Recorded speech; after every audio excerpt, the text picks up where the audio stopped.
Okay, so previous session में हम लोगों ने क्वेश्चन नंबर 12 किया था, राइट? इंपॉर्टेंट क्वेश्चन था, उसके अंदर इंपॉर्टेंट क्या था? अगर इंपॉर्टेंट की बात करें तो it was nothing but the reverse calculation, right?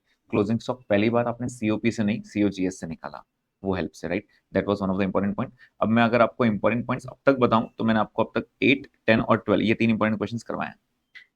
अगर हम क्वेश्चन नंबर 8 की बात करें, जस्ट एक सेकेंड।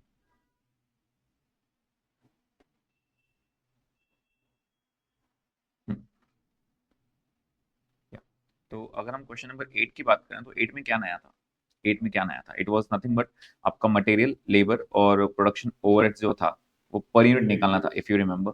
इनफैक्ट AQB 1 जो मैंने आपको दिया था वो भी उससे था। अगर आपको याद दिलाऊं तो ये सुपर पेन नॉर्मल पेन वाला था।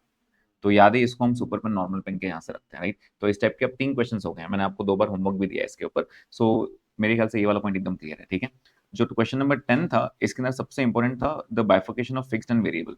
खास करके वो सेमी वेरिएबल वाला point, if you remember. Semi variable वाला पॉइंट वो 3 महीने और 9 महीने वाला था, 50% 80% वाला, राइट? आइडियली जितने बार भी उन्होंने क्वेश्चन दिए ना वो 50 और 80 पे ही खेलते हैं। एक वो था। क्वेश्चन नंबर 12 में नया क्या था? नया था it was reverse calculation. It was reverse calculation. Reverse मतलब क्या? आपने जो क्लोजिंग स्टॉक निकाला था पहली बार आपने सीओजीएस की मदद ली थी, क्योंकि सीओपी नहीं था आपके पास, आपको रिवर्स जाना था, तो आपने सीओजीएस की मदद ली वो क्लोजिंग स्टॉक निकालने के लिए। That was important point. क्या ये पॉइंट क्लियर है? राइट? आज एक नया पॉइंट भी पढ़ेंगे हम, 13th वाला। वो एक 13 भी हो गया। तो ये 4 आइडल क्वेश्चंस हैं जो आपने हर बार रिवीजन लेने चाहिए, राइट? बाकी सब नॉर्मल नॉर्मल क्वेश्चंस हैं। तो स्टार्ट करते हैं एक बार डिस्कशन। मैंने आपको कल होमवर्क दिया था क्वेश्चन नंबर 7 अपने रेगुलर में से, और AQB में से 1, 3 एंड 5। ठीक है, 1, 3 एंड 5। चलिए तो एक बार डिस्कस कर लेते हैं क्वेश्चन नंबर 1 से। 7 तो मेरे ख्याल से बहुत बेसिक था। अगर हम 1 की बात करते हैं तो 1 में फिर से ये वही था अपना सुपर पेन नॉर्मल पेन वाला, जैसे डिस्पोजल मास्क और क्लॉथ मास्क, राइट? तो डिस्पोजेबल में हम अगर हम पर यूनिट निकालना चाहें, पर यूनिट, तो मुझे पर यूनिट सबके आंसर्स बताइए। आपका मटेरियल कितना आया per unit? Material per unit 10। तो ये कितना आया? 5। और direct wages per unit disposal कितना आया? डिस्पोजेबल डिस्पोजेबल का नहीं, डिस्पोजेबल का 5 है और और क्लॉथ क्लॉथ का मास्क 10 10 है। है। नीचे क्लॉथ का पूछा था ना, नीचे उन्होंने क्या पूछा है? क्लॉथ का पूछा है। क्लॉथ, ठीक है ना, अपन ने क्रॉस चेक करने के लिए निकाला होगा ना।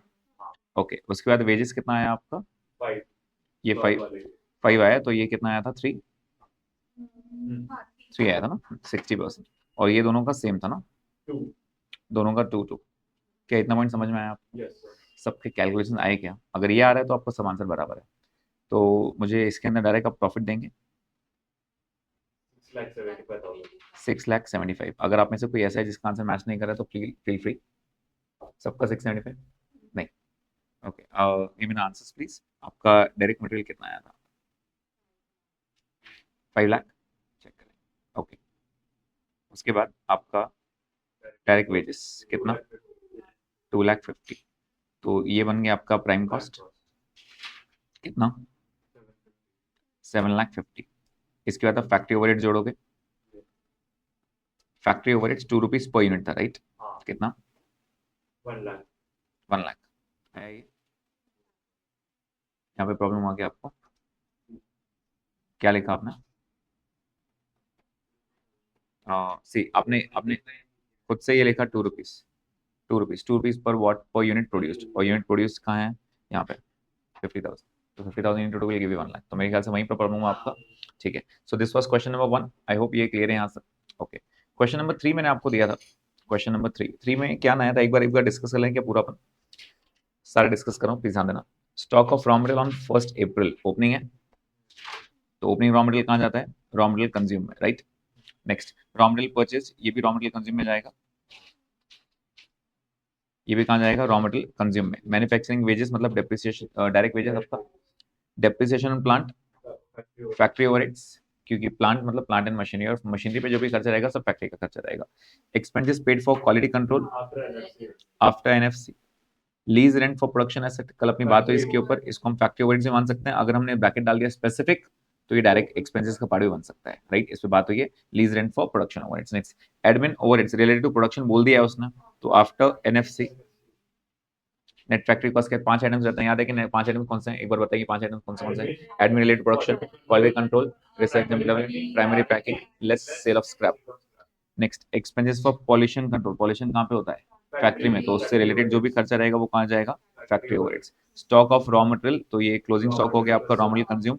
Primary packing after NFC, research and development after NFC, packing cost for redistribution मतलब बाद में सेकेंडरी पैकेज, तो selling distribution and advertisement again selling and distribution. क्या ये पॉइंट समझ में आया सबको? ओके। इसके बाद अगर हम आगे की बात करें, stock of finish goods as on 1 April was 200 units having a total cost of 28। जब वो यूनिट्स की बात करेगा मतलब आपको कुछ आंसर खुद से निकालने पड़ेंगे। 200 ओपनिंग में था, ऊपर दिया है क्या यूनिट्स प्रोड्यूस्ड, अब तक नहीं दिया, नीचे देंगे। The entire opening stock of finish goods had been sold, हम भी यही मानते हैं ना, जो पहले आया पहले वही बाहर जाएगा, तो फीफो ही फॉलो कर रहा है इसका मतलब। Production during the month was 3000, please बताइए 200 पहले से था, 3000 और बनाया आपने, टोटल कितना हो गया? 3200 हो गया, राइट? 3200 हो गया। Closing of finish goods was 400। अब मुझे बताओ 200 पहले था, 3000 पहले, 3000 भी बनाया, 3200, 400 बेच दिए, सॉरी 400 बच गए, तो बेचे कितने आपने? 2800 यूनिट सेल किए। Is the point clear? समझ में आ रहा है ये? ओके। तो बेसिकली यहाँ पे क्या था ना, ओपनिंग था 400, सॉरी 200, आपने प्रोड्यूस कितना किया? 3000, तो टोटल आपके पास कितना हो गया? 3200। अब अगर आप 3200 लेके बैठे हो, आखिरी में आप बोल रहे हो सर अभी तो सिर्फ 400 ही पड़ी बाकी मेरे हाथ में क्लोजिंग स्टॉक, इसका सीधा मतलब है आपने 2800 बेचे होंगे, राइट? तो लेस सोल्ड, कितने बेचे आपने? सॉरी, लेस क्लोजिंग स्टॉक 400, तो आपने बेचे कितने होंगे? 2800 सेल किए होंगे। ठीक है, आगे उसके बाद वो क्या बोल रहे हैं, कितने में बेचे उसने दिया है क्या? नहीं, नीचे निकालना है। Calculate the selling price per unit if profit is made at 20% on sales, तो कहना से सेल्स 100 रहेगा, तो आपका COS 80 रहेगा। ठीक है, तो आइडियली अगर आप ये चेक करोगे तो मुझे फाइनल आंसर एक बार देंगे। आपका डायरेक्ट मटेरियल कंज्यूम्ड कितना आया प्लीज बताइए? डायरेक्ट मटेरियल कंज्यूम्ड 2,50,000 आ रहा है क्या सबका? 2,50,000, ठीक है। उसके बाद आपने डायरेक्ट वेजेस लिखा होगा 70,000, एक्सपेंसेस कुछ भी नहीं थे, तो आपका प्राइम कॉस्ट आ गया, प्राइम कॉस्ट आ गया 3,20,000 आ रहा है सबका ये। उसके बाद आप फैक्ट्री ओवरहेड्स ऐड करोगे। फैक्ट्री ओवरहेड्स में आपके अलग अलग हमने मार्क किए थे यहाँ पे, कौन से थे फैक्ट्री ओवरहेड्स एक बार चेक करो। एक बार ये 15,000 था, एक बार ये 10,000 था, और पॉल्यूशन कंट्रोल कहाँ गया? हाँ ये रहा, ठीक है, 15, 10 और 1, 26,000 आ गया। तो ये सब आपके फैक्ट्री ओवरहेड्स थे, ठीक है। इसको हम क्या बोलेंगे? Factory cost. अब ये ग्रॉस और नेट क्यों नहीं बोल रहा हूँ मैं इसको, क्योंकि WIP नहीं है ना, तो ग्रॉस भी इसके ही रहेगा, नेट भी ये रहेगा, तो आप सिर्फ फैक्ट्री कॉस्ट लिखोगे तो भी चलेगा, नेट फैक्ट्री कॉस्ट लिखोगे तो भी चलेगा, ठीक है। This is the factory cost. अब इसके बाद आपके 5 आइटम्स रहते हैं, कौन से थे इसके अंदर? एडमिन था, क्वालिटी कंट्रोल भी था, R&D भी था, और प्राइमरी पैकिंग भी था। सिर्फ सेल ऑफ नहीं था, RN नहीं था क्या इसमें? हाँ, बताइए, एडमिन बताओ कितना है? 15,000। क्वालिटी कंट्रोल कितना है? 4,000। R&D कितना है? 5,000। और प्राइमरी पैकिंग कितना है? 8,000। सही है, इसको हम क्या बोलेंगे? COP। इसको हम क्या बोलेंगे? COP। कितना? 3,78,000। और पूरा गेम अब यहाँ से स्टार्ट होता है, जो आपको थोड़ा बहुत क्रॉस मल्टीप्लाई करना पड़ता है वो यहीं पे करना पड़ता है। एड ओपनिंग FG करते हैं, राइट? ओपनिंग FG का आंसर डायरेक्ट दिया है, 200 यूनिट्स का आंसर कितना दिया है? 28,000। बट आप क्या करोगे यहाँ पे, जब क्लोजिंग स्टॉक माइनस करोगे तो you have to be prepared कि ये जो 378 है ये कितने यूनिट्स का है? ये 3,000 यूनिट्स का है, बराबर है क्या? कितने यूनिट्स का है? 3,000 यूनिट्स का है। तो 400 यूनिट्स का कितना? क्योंकि जो 400 बच गए हैं वो इसमें से पड़े रहेंगे ना।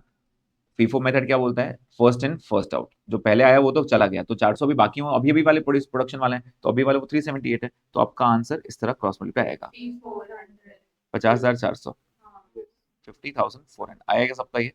तो मेन जो बच्चे गलती करते हैं थोड़ी बहुत वो यहाँ पे हो सकती है, तो इसमें आपको केयरफुल रहना पड़ेगा। मैं डे 1 जब से कॉस्ट शीट पढ़ा हूँ तब से ये बता रहा हूँ कि यहाँ पे थोड़ा इंपॉर्टेंट रहता है कि ये जो पॉइंट रहता है ये यूनिट्स प्रोड्यूस्ड रहता है, ये क्या रहता है? यूनिट्स प्रोड्यूस्ड, ठीक है। क्योंकि यहाँ पे हमने क्या लिखा है? COP का मतलब क्या होता है? Cost of production. जितने भी हमने ऊपर से जितने भी खर्चे थे, जितने भी हमने यूनिट्स प्रोड्यूस किए उतना खर्चा है, ठीक है। तो ये हो गया COP। उसके बाद COGS हो गया, ये कितना आ गया? 55,600। इसमें हम ऐड करेंगे, क्या ऐड करेंगे? Selling and distribution overheads add करेंगे। कितना आया ये? 2,800 पर यूनिट दिया था क्या उसने? वो डायरेक्ट दिया था 2,800। ओके, कितना आएगा total? 358,400।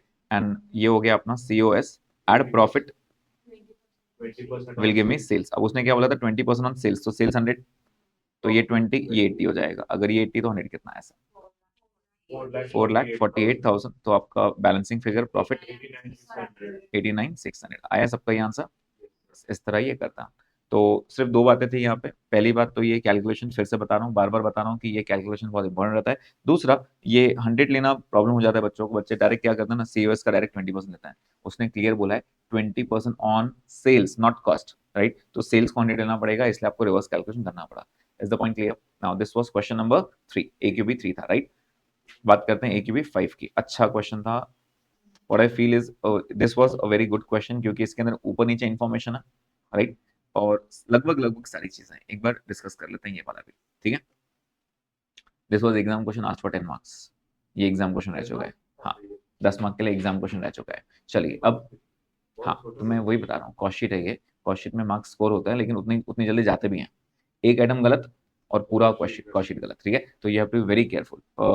I have seen a student, मतलब वो मेरे मैराथन के बाद उसने मुझे रिवर्ट किया था और मुझसे एक बात पूछी उसने, sir I have not return the trade discount. अगर ट्रेड डिस्काउंट गलत हुआ, रॉ मटेरियल कंज्यूम गलत है, रॉ मटेरियल कंज्यूम गलत है, तो सोचो उसने पूछा क्या है। उसने क्वेश्चन ही ऐसा दिया है, मुझे प्राइम कॉस्ट बताओ, फैक्ट्री कॉस्ट बताओ, सीओपी बताओ, सीओजीएस बताओ, सीओएस बताओ।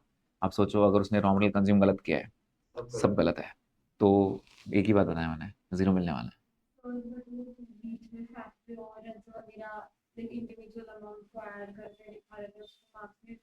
नहीं देंगे। उसने इनमें से क्या पूछा मुझे बताओ। अगर आप ट्रेड डिस्काउंट भूल रहे हो, that means it is zero, right. ये बात मैंने पहले ही बताया था कि ट्रेड डिस्काउंट, और अगर आप ऊपर मेरे नोट्स में देखोगे, मैंने वो ट्रेड डिस्काउंट स्पेशली ब्लू में लिख मार्क करके दिया कि दिस इज वेरी इंपॉर्टेंट। बच्चे यहाँ पे गड़बड़ करते हैं। आप में से कौन है जिसने गड़बड़ किया ये? वेरी गुड, आपने किया, बराबर किया, ओके फाइन। तो एक बार ध्यान देंगे, पहले अपन आइटम्स लिख लेते हैं कौन से हैं, ठीक है। ओके, ठीक है। तो क्वेश्चन पढ़ना बहुत जरूरी है अच्छे से। हाँ बोलो। वो जो इंश्योरेंस ऑन मटेरियल है वो रॉ मटेरियल कंज्यूम में जाएगा। नहीं, insurance are always indirect material. But वो मटेरियल प्रोक्योर्ड ऐसे लिखा है ना उसके करके। हाँ, द पॉइंट इज, आप जब ऑर्डर करते हो सब कुछ, ठीक है, आप जब भी ऑर्डर करते हो तो that is not for specific material. मैं जितना ही मटेरियल परचेस करूंगा, it may be for everything, right, it may be for everything, plus material पड़ा रहेगा। इंश्योरेंस का मतलब क्या होता है आइडियली, इंश्योरेंस का आइडियल मतलब क्या होता है, अगर कुछ हो गया तो वो भर के देंगे। अगर वो मटेरियल रिप्लेस हो गया तो दूसरा भी उसकी जगह पे आएगा, उसका भी तो इंश्योरेंस चालू रहेगा ना। तो कहना है सही, सिर्फ उस पर्टिकुलर मटेरियल पे नहीं है, सब पे है। जितना भी मैं परचेस करूंगा, जितना पूरे साल भर में परचेस करूंगा, तो फैक्ट्री वाइज आएगा, ठीक है। चलिए, तो एक बार डिस्कस करना शुरू करते हैं। सबसे पहले रॉ मटेरियल ओपनिंग, ये वैल्यू ऑन 1 अप्रैल दिया है। 1 अप्रैल कहने से ओपनिंग, तो ये रॉ मटेरियल कंज्यूम में जाएगा। ओपनिंग WIP की जगह ग्रॉस और नेट पे है, और FG अपना COP के बाद है। Material purchase raw material consume में जाएगा। Freight inward raw material consume में जाएगा। डायरेक्ट वेजेस में जाएगा। Power and fuel direct expenses में जाएगा। Special drawing again direct expense में जाएगा। ट्रेड डिस्काउंट माइनस होगा कहां से, रॉ मटेरियल कंज्यूम में से, ठीक है। इंश्योरेंस और मटेरियल प्रोक्योर्ड, अगेन इंश्योरेंस जो भी है सारे फैक्ट्री ओवरहेड्स हैं। अब आगे ध्यान दो, रेंट ऑफ फैक्ट्री बिल्डिंग क्या दिया उसने, 1/5 फॉर ऑफिस पर्पस है। इसका मतलब इसके दो बंटवारे हो जाएंगे, 4/5 एंड 1/5। तो 5,60,000 जो है वो फैक्ट्री ओवरहेड्स में जाएगा। वो कहाँ जाएगा, फैक्ट्री ओवरहेड्स में जाएगा। और जो 1/5 है कितना, 1,40,000, ये एडमिन में जाएगा। कौन से एडमिन में जाएगा, जनरल, प्रोडक्शन रिलेटेड नहीं है, ठीक है। Next, depreciation on machinery, factory overheads. Depreciation delivery van, selling distribution, consumer stores and indirect wages. उसने क्लियर बोल दिया इनडायरेक्ट, तो ये फैक्ट्री ओवरहेड्स है। Quality control after NFC, primary packing after NFC, general admin overheads excluding rent, तो admin general, तो admin general में दो हो गए, एक ये भी है और ऊपर वाला रेंट जो था वो भी ऐड करेगा। Salary paid to marketing staff, selling and distribution, packing cost for transportation, selling and distribution, and नीचे क्लोजिंग स्टॉक दिया है, तो रॉ मटेरियल कंज्यूम में ये भी आएगा, ठीक है। आगे, further some of the finished product was found defective and the defective products were rectified. याद है वो स्पेशल आइटम, दो स्पेशल आइटम बताया था मैंने, आफ्टर प्राइम कॉस्ट है वो फैक्ट्री वर्ड्स का पार्ट, लेकिन हम अलग से उसको शो करते हैं। दो चीजें, कौन सा, एक था carriage on purchase return, return करते समय जो आप कैरेज पे करेगा, दूसरा वेजेस टू रेक्टिफाई, ये वो रेक्टिफाई वाला है, ठीक है। तो यहाँ पे क्या बोल रहे हैं, ये फैक्ट्री ओवरहेड में ऐड करेगा, मार्क्स नहीं मिलेगा। हाँ चलेगा चलेगा चलेगा चलेगा, ना? यस यस वो क्योंकि मैंने रेक्टिफाई, उसको वर्किंग नोट में इसमें ऐड कर दिया। यस। अभी मैं 1 मिनट में बताऊंगा आपको कि क्यों ऐसा नहीं करने के बाद गलत भी हो सकता है आंसर। अभी सही है, सी जब तक परसेंटेज में नहीं है ना, यू आर डूइंग गुड। अब सोचो अगर मैंने ऊपर अगर यहाँ पे दिया होता, सपोज मान लेते हैं यहाँ पे मैंने दिया होता factory overheads 10% of prime cost, 10% of prime cost, तो आपको ये रेक्टिफिकेशन अलग से शो करना पड़ता, ठीक है। तो एनीवेज वो rectified incurring additional expenditure of 33,600, तो कहना है से it is a special item to be added after prime cost, मतलब है फैक्ट्री ओवरहेड्स का ही पार्टी है, राइट। आप फैक्ट्री ओवरहेड्स में लिखोगे तो भी चलेगा, प्राइम कॉस्ट के बाद अलग से इसको सेपरेट हेड दोगे तो भी चलेगा, चलता है दोनों में, ठीक है। The cost of rectification not including work, an amount of 1,20,000 was realised by sale of scrap and waste generated during the year. क्या है ये चीज, आफ्टर एनएफसी, क्यों, क्योंकि वो सेल ऑफ स्क्रैप था। समझ में आया, क्वेश्चन बहुत अच्छे से पढ़ना है, प्रिपेयर कॉस्ट एंड सब कुछ। तो अब इसके अंदर पूरा टाइम वर्किंग ही था, पूरा टाइम क्या था, वर्किंग। तो सबसे पहले मुझे रॉ मटेरियल कंज्यूम का वर्किंग दे दीजिए। रॉ मटेरियल कंज्यूम में क्या था, ओपनिंग था, परचेज भी था, राइट, माइनस क्लोजिंग ये भी था। अगर आप याद रखोगे तो यहाँ से एक्चुअल में ट्रेड डिस्काउंट पहले माइनस होना चाहिए, अगर आपने यहाँ नहीं शो किया, थोड़ा नीचे भी माइनस किया, इट हार्डली मैटर्स, जब तक परसेंटेज में नहीं है इट इज कंप्लीटली ओके, ठीक है। अगर वो बोलता trade discount 20% of what, of the purchase amount, of the purchase amount, ठीक है, तो ट्रेड डिस्काउंट यहाँ से माइनस होगा, ये इंपॉर्टेंट पॉइंट था। उसके बाद यहाँ पे क्लोजिंग स्टॉक में माइनस होगा, और यहाँ पे फ्रेट इनवर्ट था वो ऐड होगा, मेरे ख्याल से और कुछ नहीं था इसके अंदर, ठीक है। तो opening plus purchase minus trade discount minus closing plus freight inward, ये प्लस माइनस करने के बाद सब आंसर कितना आ रहा है आपका,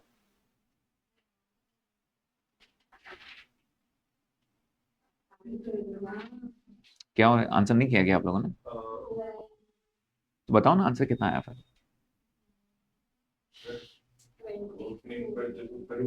हाँ हाँ चलेगा, 2,45,40,000। अरे ये सब,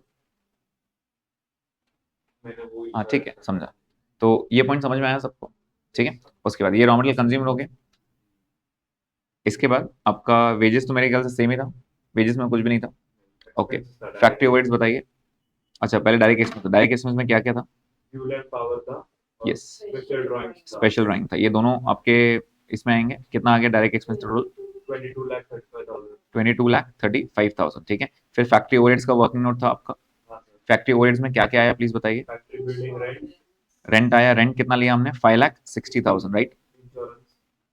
इंश्योरेंस 15,000, नेक्स्ट डेप्रिसिएशन मशीनरी का 6,25,000, और कुछ है, इनडायरेक्ट वेजेस थे 15,20,000, और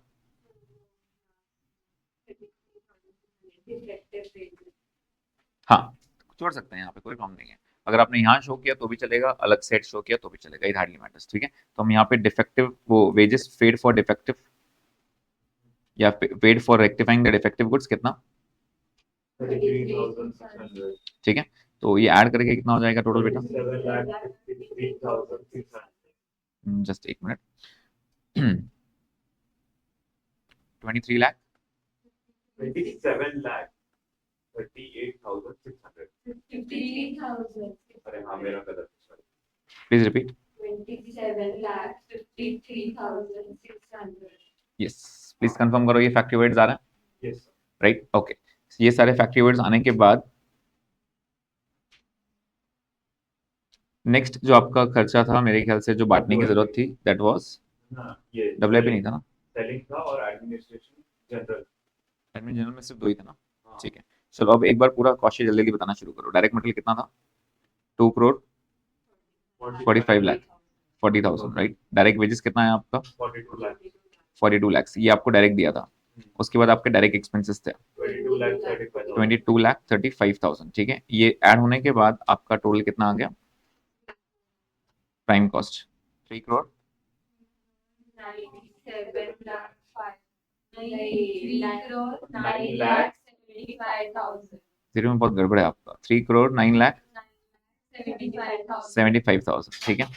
उसके बाद आपके फैक्ट्री ओवरहेड्स आ जाएंगे जो हमने निकाले हैं अभी, कितने 27,53,600, मैं एक बार फिर से बता दूं आपको, अगर आपने फैक्ट्री वर्ड्स अलग शो किया और 33 अलग से शो किया, दैट इज ऑल्सो वर्किंग। इसमें ऐड किया, दैट इज ऑल्सो वर्किंग, ठीक है। उसके बाद total Gross factory cost 3 crore 32 lakh. नहीं, 3,37,28,600. 337,28,600। Please confirm your answers. ये क्या हो गया आपके लिए? Factory cost. ये क्या हो गया आपके लिए? Factory cost. कौन सा factory cost? Gross. Add less opening WIP, closing WIP, right. And ये एडलेस करने के बाद नेट फैक्ट्री कॉस्ट कितना है आपका? 3,36,08,600. कितना है opening closing WIP? 1,60,000, 10,60,000 or 11,80,000. 1060 and 1180। Please confirm करो एक बार आंसर्स। 1060 and 1180 आ रही आंसर? यस। तो ये हो गया net factory cost. Net factory cost के बाद आपको आइटम्स याद है क्या क्या थे इसके अंदर? नेट फैक्ट्री कॉस्ट के बाद आपके पास आइटम्स थे यहाँ पे, देख, क्वालिटी कंट्रोल भी था, प्राइमरी पैकिंग भी था, ये दो ही थे, और एक स्केल ऑफ स्क्रैप था नीचे, राइट। तो यहाँ पे क्वालिटी कंट्रोल भी था, और क्या था? Primary packing. प्राइमरी पैकिंग था। कितना कितना था प्लीज बताइए? क्वालिटी कंट्रोल 9 लाख और primary packing 12 lakh 90,000. Primary packing 90,000. 12,90,000 at 1060 minus 1180। एक बार टोटल करेंगे बेटा। बेटा 1060 ऐड और 1180 माइनस करना है, 1180 हमने प्लस कर दिया, बराबर। ओके, इसमें माइनस सेल ऑफ स्क्रैप करेंगे, और नीचे दिया है सेल ऑफ स्क्रैप। कितना दिया नीचे सेल ऑफ स्क्रैप? 120,600, 1,20,600, 1,20,600, 120,600 ये माइनस करेंगे, और फिर आपका आ जाएगा COP 3, 5, 6, 7. 3,56,78,000। Please confirm your answers. Add opening FG less closing FG, right. दिया है रेडीमेड आपको ओपनिंग FG क्लोजिंग FG। तो ओपनिंग FG दिया है आपको 25 लाख और क्लोजिंग FG दिया है 2838। तो ये 25 लाख दिया है आपको, और ये 20 कितना दिया है? 2838। तो ये हो जाएगा 350 340, बराबर है ये। इसको हम क्या बोलेंगे? COGS। इसके बाद हम एडमिन जनरल डालेंगे और सेलिंग एंड डिस्ट्रीब्यूशन डालेंगे, राइट। एडमिन जनरल में दो थे, दो कौन से थे? प्लीज डोंट फॉरगेट, ये 1750 था ही था, साथ में ये 140 जो रेंट था वो भी था, ठीक है। तो कितना हो जाएगा टोटल? 1890। कितना हो जाएगा? 1890। अब अलग, अगर आपने अलग अलग शो किया होगा इसके अंदर तो भी चलेगा, मतलब एडमिन 1750, उसके अलग से रेंट 1,40,000 तो भी चलेगा, इसको वर्किंग नोट में लेके जाओगे तो भी चलेगा, इट हार्डली मैटर्स, दोनों चलता है। सेलिंग डिस्ट्रीब्यूशन कितना था बेटा? दोनों ऐड करके बताओ। दो ही थे ना? ये दो, और तीसरा कौन सा था? कहाँ गया? ये रहा 120। ये तीन थे, राइट। तो ये तीनों ऐड करके कितना रहा selling distribution? 12,64,000। And finally we get COS 3 crore 69 lakh 19,000. 3,84,94,000. 8494। Confirm करो एक बार। 3,84,94,000। प्लीज कंफर्म करो सब ऐड करके। कुछ मिस हुआ आपसे? यस, चेक करेंगे सारे एक बार।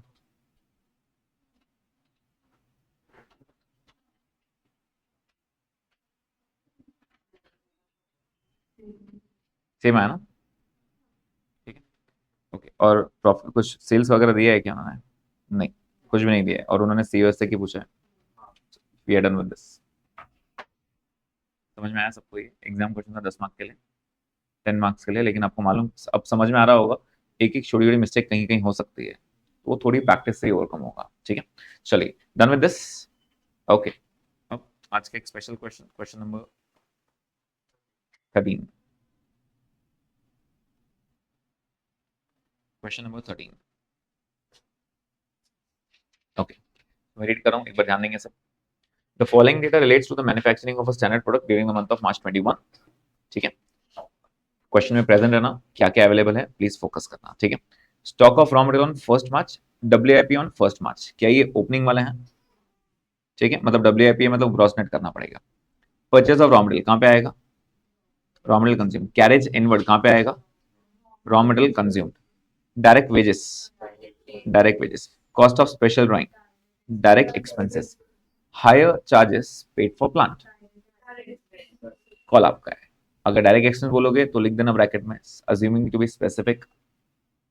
अगर आप इसको फैक्ट्री ओवरहेड्स बोलोगे तो आप बोलोगे it is general purpose, right? Call आपका है। अगर इसको डायरेक्ट एक्सपेंस बोलोगे तो हमने यहाँ पे लिख दिया ये स्पेसिफिक है, मतलब जो मैंने प्लांट परचेस किया ये स्पेसिफिकली इसी प्रोडक्ट बनाने के लिए मैंने प्लांट को हायर चार्जेस पे किया, मतलब रेंट पे लिया इन शॉर्ट।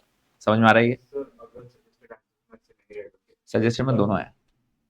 दोनों है। सजेशन में उन्होंने 2 आंसर्स पूरे दिए, मतलब 2 पेज के 2 आंसर्स दिए हैं। एक assuming hire purchase to be treated as direct expense trading in specific, and hire purchase trading as a general purpose, and इसलिए हमने उसको फैक्ट्री वर्ड्स में डाल दिया। कॉल आपका है। मेरा ज्यादा जो रहता है वो स्पेसिफिक पे रहता है। क्यों? प्लांट लिया ना, तो अगर प्लांट लिया है तो ऑब्वियसली मशीनरी मैंने स्पेसिफिकली इसी प्रोडक्ट के लिए लिया होगा, ऐसे मुझे लगता है। अगेन इंस्टीट्यूट ने दोनों सॉल्यूशन दिए, इनफैक्ट एग्जाम क्वेश्चन रह चुके हैं, सजेशन में दोनों सॉल्यूशन है। ऐसा भी अज्यूम कर सकते हैं ये आंसर आएगा, ऐसा अज्यूम करोगे ये आंसर आएगा। इस बार आंसर में बहुत फर्क आएगा। क्यों? परसेंटेज में। ठीक है, परसेंटेज में। आगे रिटर्न ऑफ रॉ मटेरियल कहाँ पे आएगा? Return of raw material, raw material consume में से माइनस होगा। रिटर्न दिया हमने तो परचेज किया तो ऐड, परचेज रिटर्न किया तो minus, right? Carriage on return special item याद आ रहा है क्या? ये स्पेशल आइटम है आफ्टर प्राइम कॉस्ट। आप इसको फैक्ट्री ओवरहेड्स में मान सकते हो, लेकिन मैं इस बार फैक्ट्री ओवरहेड में डाल नहीं पा रहा हूँ। क्यों? नीचे समझेगा, नीचे समझ में आएगा, राइट? परसेंटेज में। Expenses for participation industrial, industrial मतलब एडवर्टीजमेंट के लिए किया ना, तो selling distribution. Legal charges, admin general. Legal charges जो रहता है वो प्रोडक्शन के लिए नहीं है, ये प्रोड्यूस करने के लिए मैंने कुछ लीगल चार्जेस है क्या? नहीं। किसने केस वगैरह किया होगा, मैंने बोल दिया उसको लॉयर को, जब जा भी लेते जा, राइट? तो अल्टीमेटली वो ऑफिस का खर्चा होगा, राइट? और ये प्रोडक्शन के लिए नहीं है, this is a general purpose. Salary to office staff, the word is office, admin general. ठीक है, next maintenance of office building, again admin general. Depreciation delivery van, selling distribution. Warehousing, selling and distribution. Warehousing is जो हम finish goods जहाँ store करते हैं, अगर वो store के चार्जेस बोलता स्टोर्स तो फिर हम फैक्ट्री वर्ड्स में आते हैं। Next stock of raw material, closing है तो क्लोजिंग है तो ये रॉ मटेरियल कंज्यूम में आएगा, और ये क्लोजिंग WIP ग्रॉस नेट करने में काम आएगा। यहाँ तक समझ में आया? अब ध्यान देखो, store overheads on material 10% on material consume. अब बच्चे क्या करते हैं, मटेरियल बोलते हैं, लेकिन अब ध्यान दो यहाँ ओवरहेड्स है। ओवरहेड्स मतलब इनडायरेक्ट, तो कहने से ये स्टोर मतलब कहने से फैक्ट्री में स्टोर होता है, तो ये भी आफ्टर प्राइम कॉस्ट आएगा। कहाँ पे आएगा? After prime cost. और फैक्ट्री ओवरहेड्स भी आफ्टर प्राइम में आता है। अब देखो क्या क्या हो गया, आफ्टर प्राइम में स्टोर ओवरहेड्स भी आया, आफ्टर प्राइम में फैक्ट्री ओवरहेड्स भी आया, और फैक्ट्री ओवरहेड्स मैंने अलग से भी लिखा है ऊपर। फैक्ट्री ओवरहेड्स लिखा था ना? हाँ, आफ्टर प्राइम कॉस्ट इज ये वाला स्पेशल आइटम, तो ये भी एक आइटम आ गया आफ्टर प्राइम कॉस्ट, राइट? आगे एक और पॉइंट है, जो इंपॉर्टेंट पॉइंट है वो ये वाला पॉइंट है इस बार। ठीक है, सबसे पहले 10% of the output was rejected and a sum of 5000 was realised. Scrap है, कहाँ लगेगा? After NFC। याद आ रहा है? मतलब हिट होना चाहिए कि हाँ सर ये वहां का आइटम है। ठीक है, नेक्स्ट 10%। अब जो स्टार मार्क पॉइंट है पूरे क्वेश्चन का वो ये वाला स्टार मार्क पॉइंट है, ध्यान देंगे सब। 10% of the finish product was found to be defective. जितना भी हमने बनाया ना उसका 10% डिफेक्टिव निकला। ठीक है, and the defective products were rectified at an additional expenditure. Rectify याद है? After NFC, sorry after prime cost special item. After prime मतलब आफ्टर प्राइम में 4 चीजें आ गई, स्टोर वर्ड्स भी आया, फैक्ट्री वर्ड्स भी आया, वो रिटर्न वाला भी आया, और एक ये वाला भी रेक्टिफिकेशन वेजेस। अभी जो क्वेश्चन था उसके अंदर भी रेक्टिफिकेशन वेजेस थे, लेकिन ये वाला एक स्पेशल पॉइंट बनाया। क्यों? इस बार अमाउंट नहीं दिया, अमाउंट आपको निकालना है। वो क्या बोल रहे हैं? 10% of the finish goods was found to be defective, 10%, and it were rectified by an additional expenditure which is equivalent to 20% of the proportionate direct wages। 20% of the proportion direct wages. आपको याद है जब ये pen खराब हो गया था, मतलब डिफेक्ट में निकला, तो मैंने लेबर को बिठाया यहाँ पे, मैंने बोला कि ये काम करके दे, ठीक करके, तो बोलेगा सर फ्री में काम नहीं करूंगा, कि कुछ वो बोलेगा कुछ तो दो मेरे को। तो मैंने कहा कितना चाहिए? बोला सर जितना नॉर्मल देते हो उसका 20% दे दो, मैं रेक्टिफाई करके देता हूँ। अब मालूम पड़ेगा नॉर्मल कितना है, तो ऊपर चेक करो वेजेस है क्या अपने पास? वेजेस 1,20,000 है। क्या ये 100% प्रोडक्शन के लिए? यस। तो इसका 10% बताओ कितना होता है? 12,000। मतलब कहने से ये 10% of the finish product was defective. तो मैं बोलूंगा देख, ये 10 मतलब मान लेते हैं 100 पेन्स बनाया था, 100 पेन्स बनाने के लिए मैंने उसको 120 दिया था, तो 10 पेन्स के लिए कितना रहेगा? 12,000। 12,000 पूरा नहीं चार्ज कर रहा है मुझसे, वो पूरे से 20% में रेक्टिफाई करने के दो, तो 20% तो 2,400। Is the point clear? तो बस ये वाला एक स्पेशल पॉइंट है, समझ में आया क्या? आगे क्या बोल रहा है? The total output was 8,000 units during the month. 8,000 units बनाया हमने, और उसने कुछ बोला नहीं आपको, सिर्फ सीओएस तक पूछा है, सिर्फ सीओएस तक पूछा है, ठीक है? ओपनिंग एफजी दिया नहीं है, तो क्लोजिंग एफजी भी नहीं रहेगा। क्यों? क्योंकि 8,000 हमने बनाया है ना, कितना बेचा उसने तो बताया नहीं हमको, तो हम आइडियली सीओपी सीओजेस आगे बढ़ जाएंगे, ठीक है? चलिए स्टार्ट करते हैं क्वेश्चन। तो क्वेश्चन एक बार समझ में आया क्या पूरा? पक्का समझ में आया? ठीक है, तो अब सबसे पहले रॉ मटेरियल कंज्यूम का वर्किंग बनाएंगे। सबसे पहले रॉ मटेरियल कंज्यूम का, या फिर एक काम करते हैं, कॉस्ट बना लेते हैं, फिर अपन देखते हैं क्या क्या है अपने पास। Yes please. सबसे पहले क्या आता है? Raw material consume. बस क्वेश्चन में प्रेजेंट रहना कि क्या क्या था अपने पास, ठीक है? और क्या था अपने पास? Direct wages. क्वेश्चन में एक और चीज थी यहाँ पे, डायरेक्ट एक्सपेंसेस भी था, राइट? थे direct expenses. Okay, direct expense होने के बाद आपको जो आंसर मिला उसको हम क्या बोलते हैं? Prime cost. उसको हम बोलते हैं प्राइम कॉस्ट। प्राइम कॉस्ट के बाद यहाँ पे चार चीजें थी। पहली, स्टोर्स ओवरहेड्स। एक और था फैक्ट्री ओवरहेड्स, करते हैं वो भी। यहाँ पे दो स्पेशल पॉइंट्स और थे। पहला special point, returns, that is carriage paid on purchase return.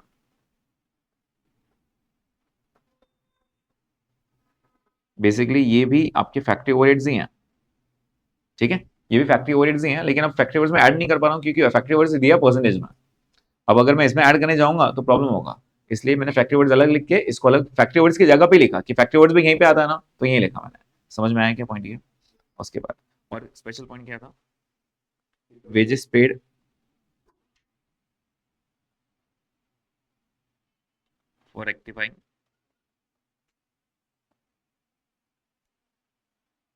For rectifying defective goods. इसको क्या हो गया यार?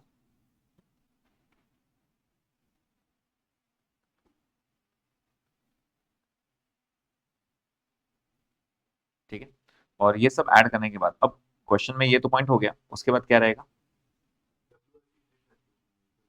है ना डब्ल्यू, है डब्ल्यू, यस। उसके बाद ये आएगा gross factory cost.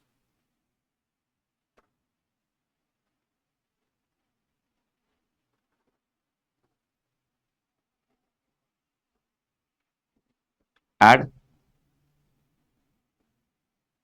Opening WIP less closing WIP, क्या मिलेगा? Net factory cost, right? Add opening WIP less closing WIP, क्या मिलेगा अपने को? Net factory cost, right? Okay, उसके बाद क्या रहता है जल्दी बताइए?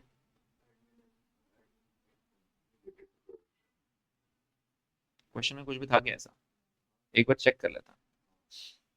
क्वेश्चन नंबर 13 यहाँ पे, राइट? पूरे क्वेश्चन में कहीं पर भी वो 5 आइटम्स ढूंढो, आफ्टर एनएफसी कोई भी 5 आइटम्स ढूंढो क्या था। तो यहाँ पे एक दो यहाँ पे कहीं भी नहीं दिख रहा, राइट? आफ्टर एनएफसी कुछ भी नहीं दिख रहा, ये सब जनरल वाले दिख रहे हैं, लेकिन एक आइटम था यहाँ पे, क्या? आफ्टर एनएफसी दिख रहा है क्या? आफ्टर एनएफसी क्या दिख रहा है वो? सेल ऑफ स्क्रैप, ठीक है? तो वो एक ही आइटम था, इसलिए मैंने आपको कहा क्वेश्चन में प्रेजेंट है ना, तो आपको समझेगा एग्जैक्टली क्या क्या है। तो there was only one single item and that was sale of scrap, ठीक है?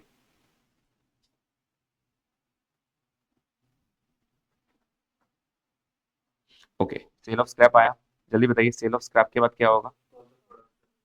सीओपी आएगा। एफजी था नहीं अपने पास, तो क्या हम इसी को सीओजीएस बोल दें क्या?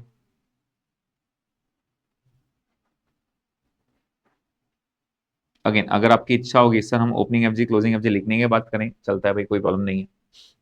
अरे समझ में आ गया? ओके, तो ये हो गया। उसके बाद हम क्या करते हैं?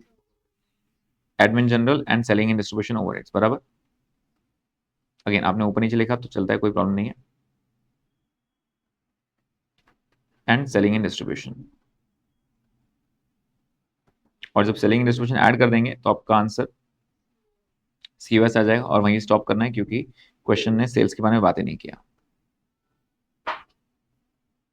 ठीक है, अब जैसे जैसे आगे बढ़ते जाएंगे, अगर हमको लगता है एक से ज्यादा आइटम है, वर्किंग नोट चलते जाएगा। ठीक है, चलिए तो स्टार्ट करते हैं क्वेश्चन।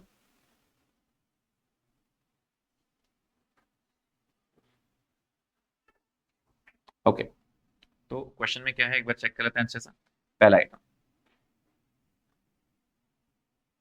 क्या है, स्टॉक ऑफ रॉ मटेरियल 80,000। कहाँ पे आएगा ये, रॉ मटेरियल कंज्यूम, लिखते जाएंगे working notes. Working note 1, raw material consumed, क्या आएगा, ओपनिंग। ओपनिंग स्टॉक कितना है, 80,000, राइट। उसके बाद क्वेश्चन में आता है, क्वेश्चन सेकंड आइटम क्या बोल रहा है, ओपनिंग WIP। जैसे मैंने आपको बताया, चेन नहीं तोड़ना, जो चलते जा रहा है वही फ्लो में चलना। 50,000 ओपनिंग WIP, जगह है क्या अपने पास ओपनिंग WIP का, Yes. यस। तो ओपनिंग WIP के सामने 50,000 लिख के आ जाओ। ठीक है, just don't break the chain. उसके बाद नेक्स्ट आइटम क्या है, नेक्स्ट आइटम है परचेज ऑफ रॉ मटेरियल। कहाँ पे आएगा ये, रॉ मटेरियल कंज्यूम में, तो यहीं पे लिखेंगे रॉ मटेरियल कंज्यूम का ऑलरेडी वर्किंग नोट बनाया हमने। परचेज 2 लाख है, और जस्ट उसी के नीचे कैरेज इनवर्ड भी है, क्या वो भी यहीं पे आएगा, कैरेज इनवर्ड भी यहीं पे आएगा, और वो है 20,000। वो कितना है, 20,000। समझ में आ रहा है, don't break the chain, just go line by line, एक भी आइटम छोड़ेंगे नहीं। उसके बाद नेक्स्ट आइटम क्या है, डायरेक्ट वेजेस। कहाँ पे आएगा डायरेक्ट वेजेस, डायरेक्ट वेजेस की जगह पे बनाया हमने ऑलरेडी, 1,20,000, सीधा डायरेक्ट वेजेस की जगह पे आएंगे 1,20,000। ठीक है, 1,20,000। नेक्स्ट, उसके बाद नेक्स्ट आइटम क्या दिया उसने, 120 के बाद उसने दिया है cost of special drawing and higher charges. ये दोनों को हमने कहाँ लिखा है, डायरेक्ट एक्सपेंसेस में। तो डायरेक्ट एक्सपेंस का नोट बनेगा, cost of special drawing 30,000, higher charges 24,000। तो लिखेंगे यहाँ पे second working note, raw material consume के नीचे 3-4 लाइन छोड़ देना, डायरेक्ट एक्सपेंसेस। यस, तो डायरेक्ट एक्सपेंस में क्या क्या आ रहा है, cost of special drawing,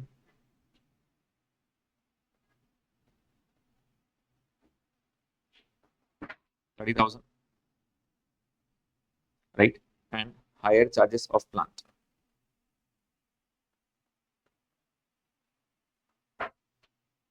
higher charges of plant 24,000।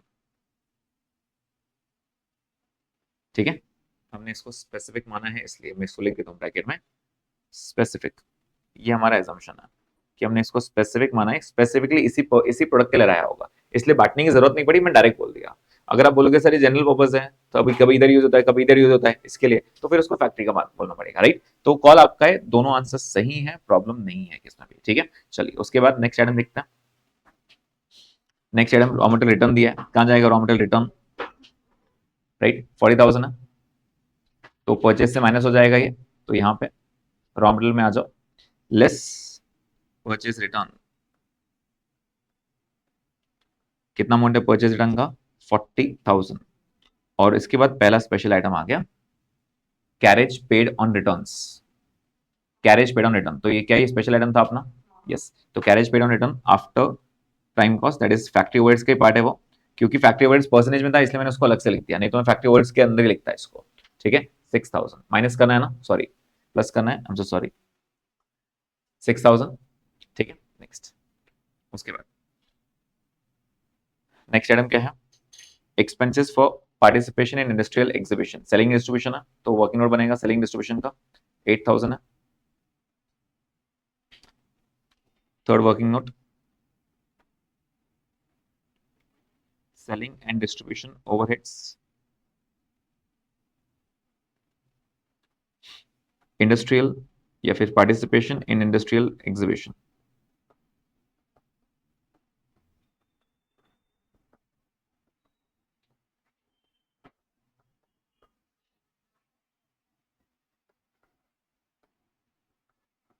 Yes, कितना अमाउंट आएगा, 8,000 दिया है उन्होंने, 8,000। ठीक है, नेक्स्ट, उसके बाद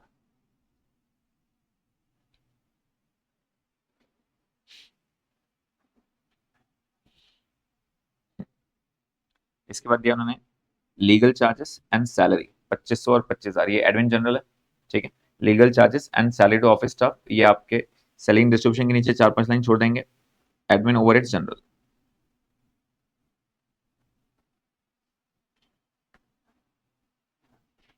admin overheads general, legal charges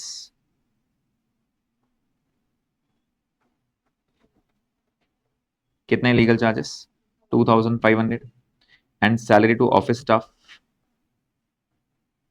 salary to office staff 25,000, ठीक है। तो जो जो दिया है हम वो लिखते जाएंगे। नेक्स्ट उसके बाद क्या दिया उसने, मेंटेनेंस ऑफ ऑफिस बिल्डिंग, ये वहीं पे जाएगा 2000, maintenance of office building 2000,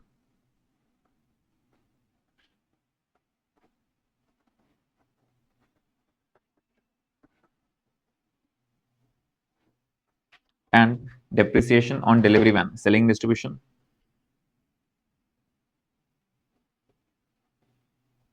depreciation on delivery van,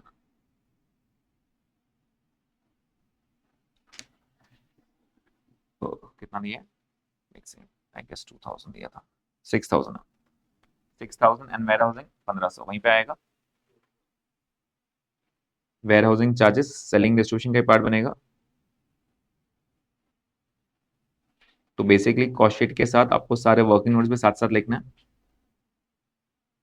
चलो क्लियर है सबको यहाँ तक? Yes, is the point clear till? उसके बाद आगे बढ़ता। उसके बाद उसने दिया स्टॉक, क्लोजिंग स्टॉक दिया है डब्ल्यूआईपी का और रॉ मटेरियल का। रॉ मटेरियल कंज्यूम में जाएगा 30,000, माइनस करना है, प्लीज डोंट फॉरगेट दिस, हमको माइनस करना है क्लोजिंग स्टॉक 30,000। तो put a bracket and WIP का क्लोजिंग दिया था उन्होंने, तो हम डब्ल्यूआईपी की जगह पे लिख के आएंगे 24,000, अगेन माइनस करना है, पुट अ ब्रैकेट। ब्रैकेट्स याद दिलाएगा आपको माइनस करना है, नहीं तो आप गड़बड़ में प्लस कर दोगे, प्लीज मेक श्योर, ठीक है। उसके बाद क्या दिया उसने, चेक करो क्वेश्चन में नीचे उसने कुछ इन्फॉर्मेशन दिया है। उसने बोला है store overheads are 10% of direct material consumed. तो पहले मटेरियल कंज्यूम निकालना पड़ेगा, तो मटेरियल कंज्यूम का टोटल कर लो एक बार। तो मटेरियल कंज्यूम का टोटल कितना आ रहा है, 2,30,000 आ रहा है क्या सबका, एक बार चेक करेंगे। Yes, I want everyone to make the totals.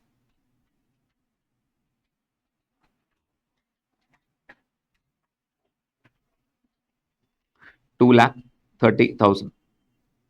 Yes, is everyone getting 230? लिख देंगे वहां पे 230। जैसे ही हमने ये 230 लिखा, जैसे ये 230 लिखा, वो स्टोर ओवरहेड्स बोल रहा है sir 10% of material consumed, right, 10% of material consume बोल रहा है, तो हम वहां लिखेंगे 10% ऑफ मटेरियल कंज्यूम्ड।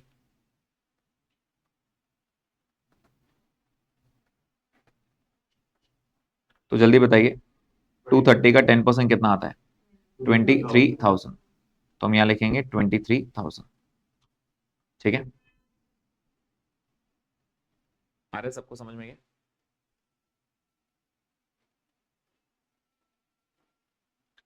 उसके बाद नेक्स्ट आइटम उसने क्या बोला है, नेक्स्ट आइटम उसने बोला है फैक्ट्री ओवरहेड्स, ठीक है। क्या हो गया इसको आज,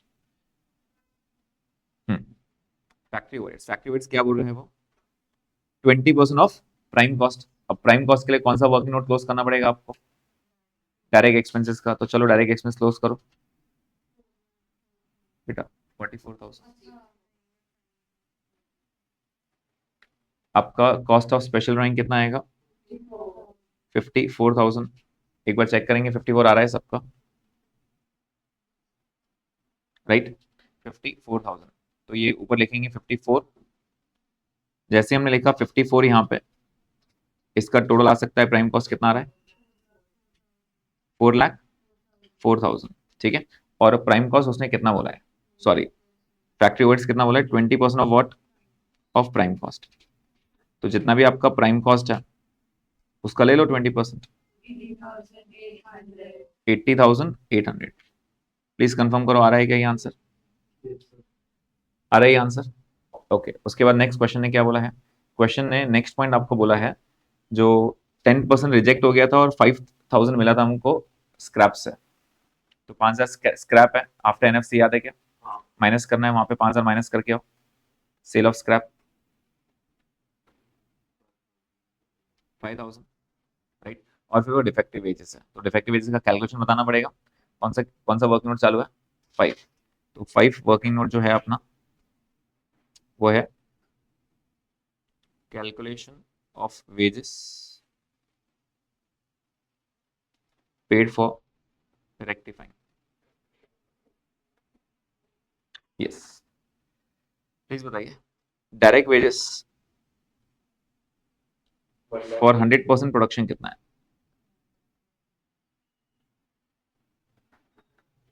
1,20,000 बराबर। तो आपने 100% प्रोडक्शन के 120 निकाला, पूरा खराब नहीं हुआ था, 10% खराब हुआ था, 10%। तो मैंने बताया कि फॉर 10% कितना होगा, फिर फॉर 10% कितना हो जाएगा? तो आप बोलोगे सर 10% का तो 12,000 हो जाएगा बराबर। आप बोल रहे हो डायरेक्ट वेजेस 100% का कितना है? 1,20,000। कैसे आया? ऊपर से हमने पिक किया, डायरेक्ट वेजेस का अमाउंट था 120।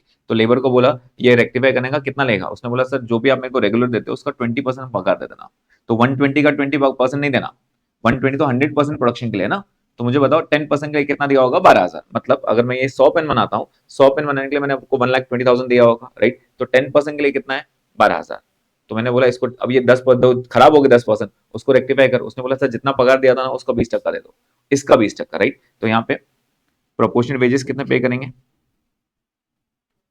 Proportionate wages to rectify. उसने बोला जितना भी आपने इसके लिए दिया था ना उसका मेरे को 20% दे दो। कितना हो जाएगा ये? 2,400। सबको समझ में आ रहा है क्या ये पॉइंट? सबको ये पॉइंट समझ में आ रहा है? स्टार मार्क पॉइंट यही था पूरे क्वेश्चन का, पूरे क्वेश्चन का स्टार मार्क पॉइंट यही था, 2,400 टू रेक्टिफाई द गुड्स। ठीक है, चलिए तो अब 240 यहाँ पे आ गया, ऊपर लिख लेंगे हम। कितना आ गया ये? 2,400। वर्किंग नोट क्या था अपना? ये वर्किंग नोट 5 था, ठीक है। उसके बाद ये एक डायरेक्ट एक्सपेंस का वर्किंग नोट क्या था? वर्किंग नोट कंज्यूम के लिए 1 था, डायरेक्ट एक्सपेंस के लिए इट वाज 2। ठीक है, चलो ऐड करो जल्दी, बताओ ग्रॉस फैक्ट्री कॉस्ट कितना आ रहा है?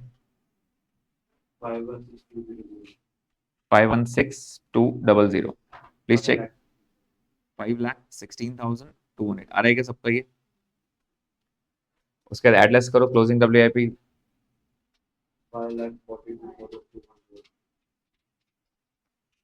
5,42,200। इसमें सेल ऑफ स्क्रैप माइनस करेंगे 5,000, 537,200। एक बार कंफर्म करेंगे सबके आंसर्स। उसके बाद एडमिन जनरल का और सेलिंग डिस्ट्रीब्यूशन का टोटल हमने नहीं किया अब तक, इनका टोटल करेंगे जल्दी से। बताइए इसका टोटल कितना आ रहा है सेलिंग डिस्ट्रीब्यूशन का? 15,500। एक बार कंफर्म करो 15,500 आ रहा है सबका?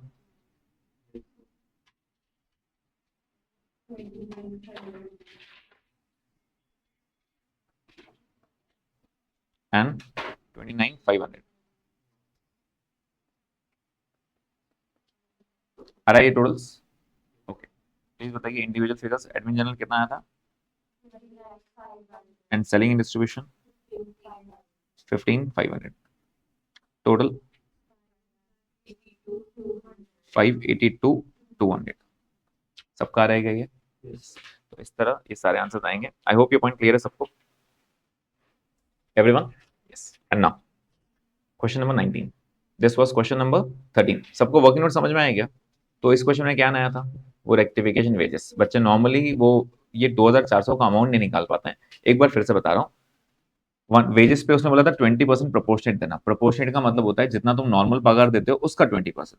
तो पूरा 120 का 20% नहीं देना था, क्योंकि जितने खराब होंगे उसके दूंगा ना रेक्टिफाई करने का, मैं थोड़ी पूरी पगार तुमको वापस दूंगा, राइट। तो 1,20,000 मैंने 100% प्रोडक्शन के लिए दिया था, 10% के लिए 12,000 हो जाएगा। जितना भी पगार था उसका 20% अपने को रेक्टिफाई करने के लिए देना था, which is 2,400। Is the point clear? Again this was a special item paid after the prime cost. Factory overheads के पार्ट है, लेकिन फिर फैक्ट्री ओवरहेड्स में क्यों नहीं ऐड किया? क्योंकि factory overheads was given as a percentage. अब अगर मैं इसमें assumption अलग करता तो आपको पूरा आंसर अलग आता। कैसे? डायरेक्ट एक्सपेंस में क्या क्या था प्लीज बताइए। डायरेक्ट एक्सपेंस में special drawing and higher charges. सोचो ना अगर मैं हायर चार्जेस को फैक्ट्री ओवरहेड्स मतलब नीचे ऐड करता यहाँ पे, मान सकता ना? तो अभी 3 आइटम नीचे आ जाते, तो क्या आपका प्राइम कॉस्ट लगा था? प्राइम कॉस्ट लगा था, तो आपका factory overhead 20% of prime cost बोला है, वो भी लगा था, और फिर सोचो सारे आंसर्स लगाते हैं। तो इंस्टीट्यूट ने इसलिए 2 आंसर्स दिए हैं। भाई तुमने जो अज्यूम किया होगा दोनों के हिसाब से सही है, दोनों आंसर्स दिए हैं उन्होंने, सजेस्टेड में ही दोनों सॉल्यूशन दिए उन्होंने, ठीक है, कि आप उसको डायरेक्ट एक्सपेंस भी मान सकते हो, उसको आप फैक्ट्री ओवरहेड्स मान सकते हो, क्योंकि हमने क्लियर स्पेसिफाई नहीं किया, हमने सिर्फ हायर चार्जेस दिया है। तो you can treat as specific, you can treat as normal general purpose. Is the point clear? तो ये सारे आंसर्स अलग आएंगे, मैं आपको ये बता रहा हूँ। लॉजिक समझ में आया? ओके। आइए क्वेशन 19 पे। 19 वाला एकदम मजेदार क्वेश्चन है, एकदम प्रैक्टिकल क्वेश्चन है। एक काम करो, पहले 14 पे आ जाओ। 14 वाला भी मजेदार क्वेश्चन है। 14 वाला एक मजेदार क्वेश्चन है, इनफैक्ट ज्यादा इजी क्वेश्चन है, तो मैं आपको एक बार बताना चाहूंगा, प्लीज ध्यान देना। और 14 वाला एक्चुअली प्रैक्टिकल क्वेश्चन है, आपने बहुत बार देखा होगा ये, ऐसा होता है, मतलब बहुत लोग करते हैं ऐसा, ठीक है। तो हमको पूछ रहा है वो ऐसा करना चाहिए नहीं करना चाहिए। सबसे पहले क्वेश्चन पढ़ो। A limited company has a capacity to produce 1 lakh units. कितने यूनिट्स बना सकता है वो? 1 लाख यूनिट्स बना सकता है of every month. Its work cost at varying levels of production is as under. कौन सा कॉस्ट बोला उसने? Works cost. मतलब कहने से फैक्ट्री कॉस्ट, मतलब direct material, direct wages, direct expense, prime cost, factory overheads add करो, फैक्ट्री कॉस्ट, वहां तक उसने निकाल के दिया। उसने बोला तुम मेहनत मत करो, मैं निकाल के दे रहा हूँ ना सब कुछ, ठीक है। तो वर्क्स कॉस्ट है। क्या बोल रहा है? तुम्हारे पास कैपेसिटी कितने की है? 1 लाख यूनिट्स की। अब 1 लाख यूनिट्स की है, सोचो मैं ना ये पूरे क्लास में 1 लाख यूनिट्स बना सकता हूँ, मेरे पास इतनी इतनी जगह है कि 1 लाख यूनिट्स बना सकता हूँ, राइट। कैपेसिटी भी है, जरूरत नहीं है बनाने की, क्यों? बिकता नहीं होगा तो नहीं बनाऊंगा, ठीक है। तो नीचे उसने क्या बोला है, अगर आप सिर्फ 10% लेवल पे काम करोगे तो आपका वर्क्स कॉस्ट पर यूनिट कितना हो जाएगा? 400। सीधी बात है, जितने ज्यादा यूनिट्स बनेंगे उतना कॉस्ट कम कम होता जाएगा, क्यों? फिक्स कॉस्ट कम होगा ना, अपनी बात हुई, फिक्स कॉस्ट आपका पर यूनिट कम कम होता जाएगा, क्यों? जैसे यहाँ पे अगर बात करूं, यहाँ का रेंट है 50,000, 100 बच्चे बैठ सकते हैं, एक ही बच्चा आया, तो अगर मैं पर यूनिट निकालूं तो वो एक बच्चे का मैं रेंट दे रहा हूँ 50,000, लेकिन अब 2 बच्चे आ गए तो 50,000 डिवाइड बाय 2 25,000 हो जाएगा। 4 आ गए तो 50,000 डिवाइड बाय 4 12,500 हो जाएगा। क्या मेरा पर यूनिट जैसे यूनिट बढ़ते जा रहा है मेरा पर यूनिट कॉस्ट कम होते जा रहा है, fix cost? Yes, this is the point, right. तो यहाँ पे 10% लेवल, 10% मतलब मैं कितने कितने यूनिट बनाऊंगा? 10,000 सिर्फ, तो मेरा पर यूनिट कॉस्ट कितना हो जाएगा? 400, मतलब 10,000 इंटू 400, राइट। अच्छा 20% बनाऊंगा मतलब 20,000, तो मेरा पर यूनिट 390 हो जाएगा। 30% मतलब कितना? 30,000, तो मेरा पर यूनिट 380 हो जाएगा। ऐसे अगर आप देखोगे 10% प्रोडक्शन बढ़ाते जा रहा हूँ, मेरा 10 रुपीज कम होते जा रहा है, देख रहा है 400, 390, 380, 370। अब उन्होंने वर्क कॉस्ट निकाल के दिया, उसके आगे की मेहनत अपने को करनी है। आगे उसने क्या बोला? Its fixed admin expenses amounted to 1,50,000, fixed 150 आना ही है, and fixed marketing expenses, marketing मतलब सेलिंग डिस्ट्रीब्यूशन के लिए, अमाउंट टू 250 पर मंथ। ये पर मंथ आता ही आता है आपका, मतलब 1.5 लाख और 2.5 लाख, ये 4 लाख रुपए फिक्स्ड है, देना ही है, राइट। मार्केटिंग आप बोलोगे सर फिक्स कैसे हुआ? कमीशन के लिए हम देते हैं, सी मार्केटिंग एडवर्टीजमेंट के लिए होर्डिंग्स लगाए रहता है ना, तो सेल हो नहीं हो, होर्डिंग्स का पैसा देना अपने को, फिक्स भी हो सकता है, राइट, डिपेंड करता है।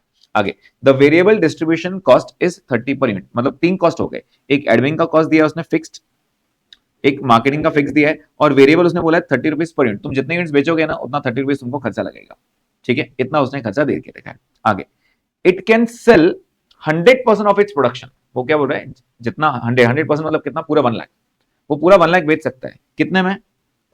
500 में। 1 लाख इंटू 500 करो, कितना आ रहा है, कितने जीरो आ रहे हैं देखो एक बार, 1 लाख इंटू 500 कितना हो गया? 7 जीरो। 70 लाख। बेटा 1 लाख इंटू 500, 5 करोड़। काउंट करते आ रहा है क्या? 5 करोड़, मतलब मैं 5 करोड़ का सेल कर पाऊंगा, ठीक है, मैं 500 बेचूंगा। लेकिन आगे उसने क्या बोला है, लेकिन provided it incurs the following expenditure, मतलब पूरा माल बेचना है ना, पूरा माल, तो ये सब खर्चा करना पड़ेगा।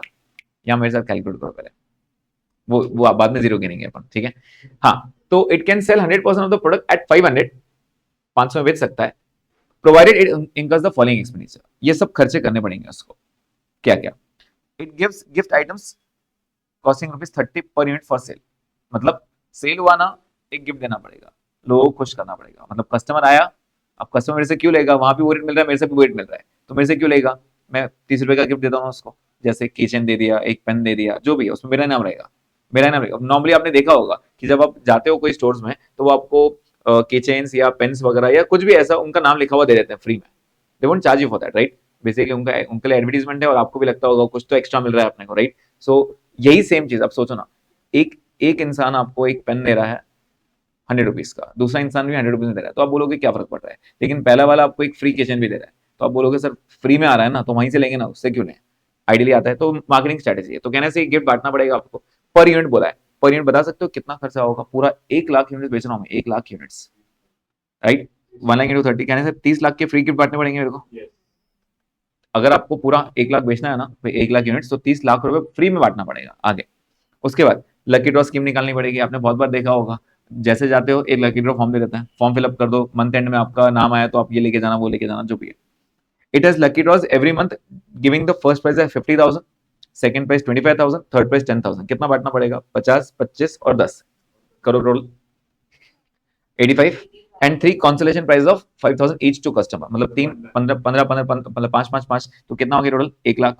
मतलब 1 लाख का लकी ड्रॉ भी बांटने पड़ेंगे मेरे को अगर 1 लाख बेचना है तो, क्योंकि सीधी बात है ज्यादा प्रोडक्ट बेचने के लिए आपको खर्चा भी करना पड़ता है, राइट। आगे उसके बाद it spends ₹1 lakh on refreshment served every month to the customers, चाय पानी पिलानी पड़ेगी, राइट, जो भी है, जो भी आया सर, कोल्ड ड्रिंक, पानी, चाय, जो भी है, 1 लाख उसमें गया है मेरा। पूरा ज्यादा बेचना है ना, तो ये सब करना पड़ता है, राइट। उसके बाद it sponsors a television programme every week at a cost of 20 lakh per month, 20 lakh रुपए का टीवी एडवर्टीजमेंट भी चलाना पड़ेगा। जैसे जैसे कोई सीरियल या वेब सीरीज खत्म हो, जो भी है, मेरा एडवर्टीजमेंट आना चाहिए, 20 लाख रुपए उस पर खर्चा करना पड़ेगा। प्लीज बताओ ये खर्चा कितना हो गया टोटल? 52 लैक्स। मतलब अगर पूरे 1 लाख यूनिट्स बेचना ना आपको, तो ये 52 लाख रुपए खर्चा करना पड़ेगा आपको, वरना बेचेंगे नहीं, वरना नहीं बेचेंगे, राइट। अगर आगे क्या बोला है, it can market only 30% of the output. वो बोल रहा है या तो तुम 1 लाख बेचो, मतलब ये वाले लेवल पे, या फिर तुम ये, अगर तुम्हारी इच्छा है, नहीं नहीं सर तो 52 लाख रुपीज कौन खर्चा करेगा, 30 लाख के फ्री गिफ्ट बांटो, 20 लाख का एडवर्टीजमेंट चलाओ, 1 लाख का चाय पानी पिलाओ उनको, 1 लाख का मेरा वो लकी ड्रॉ चलाओ, ये नहीं करना है तो तुम सिर्फ इतना बेच पाओगे भाई। कितना बेच पाओगे? सिर्फ 30%, ठीक है। और वो भी 30% ज्यादा रेट में बेच पाओगे। क्या रेट में? 550 में। मतलब अगर 1 लाख बेचना है तो कितने बेचेंगे अपन? 500 में, राइट। मतलब अगर ज्यादा बेचना है तो रेट भी कम करना पड़ेगा, याद है ना, प्राइस कम होगा तो डिमांड बढ़ेगा, तो वो 500 में बेचना पड़ेगा। Without incurring any of the following expense from A to D, मतलब वो 52 लाख रुपए जो खर्चा है अपना, वो नहीं करना पड़ेगा, लेकिन ऊपर वाले खर्चे तो करने पड़ेंगे ना बॉस, ये करना पड़ेगा। ए टू डी मतलब ये वाले खर्चे, 52 लाख नहीं करना पड़ेगा, बाकी सब करना पड़ेगा, राइट। तो प्रिपेयर अ कॉस्ट शीट। सी, अब 30 और 100% पे कैपेसिटी बनाना है, मैं आपको शॉर्ट में पहले समझा देता हूँ क्या है। अगर मैं 30% बनाना चाहूँ, क्या आप डायरेक्ट फैक्ट्री कॉस्ट से स्टार्ट करोगे? अब बता सकते हो मेरा फैक्ट्री कॉस्ट कितना रहेगा? 30% मतलब कितने यूनिट्स? 30,000 यूनिट्स, और मेरा कॉस्ट कितना रहेगा? 380 per unit. Can you please tell me मेरा टोटल खर्चा कितना हो जाएगा 30,000 यूनिट्स पे 380 के हिसाब से, बराबर कितना हो जाएगा प्लीज बताइए? 1 करोड़ 14 लाख। क्या ये पॉइंट समझ में आ रहा है? अच्छा, इसके बाद मेरे 3 खर्चे और होंगे। एक होगा फिक्स्ड एडमिन, बराबर, एक होगा फिक्स्ड मार्केटिंग, राइट, और इसके बाद एक होगा आपका वेरिएबल डिस्ट्रीब्यूशन कॉस्ट, ठीक है। ये था 1,50,000, कंपलसरी पर मंथ देना ही पड़ेगा। ये था 2,50,000, ये कंपलसरी पर मंथ देना पड़ेगा। और ये 30 रुपीज पर यूनिट था, पर यूनिट मतलब कहने से जितने यूनिट्स बनेंगे उतना ही देना पड़ेगा, इंटू 30 कितना आएगा? 9 लाख। कहने से इसके अलावा और कुछ खर्चा नहीं लगेगा मेरा। Yes.